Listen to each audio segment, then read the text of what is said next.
पत्थर गायु क्षीर दवा एटा असंभव कथा किंतु आमे देखिछु हाथरू विभूति वृष्टि करिया सेमान देखि नांती आमे देखिछु पत्थर गायु हाथरू शालग्राम बाहरिबा आमे देखिछु शालग्राम भितर कोन थाए शंख चक्र थाए शंख चक्र किए देखै परिबो संग नारायण देखै परिबे देखियो पाउ नांती नाही सी राधा रानी भाबो तते केमिति डाकिबी कह राधा माधव भगवान भागवत लेखा अच्छी गोविंद गोविंद गोविंद पद बोलुछि मकरंद आम ए मकरंद पाऊँ पादर तो मकरंद बाहर पाऊँ कि देखा पाऊना भागवत लिखाई मुखंकर आचालंग पंगु लंघयते गिरी आम देखु मुख कथा कहूँ पंगु भी छोटा चलवर भी मुझे देखी तो आम से भगवान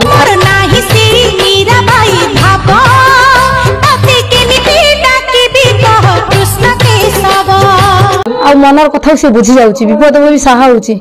केते चंदन वासना विभूति वासना तिलकर वासना पंचामृत भोगर वासना आम घर को आसी आगुर तो आम ए सब किसी पाऊन आम घर प्रभु पानी प्रसाद पाँच पानी भी पीऊँ सबकि प्रभु ग्रहण करें आम भगवान क्या कहूँ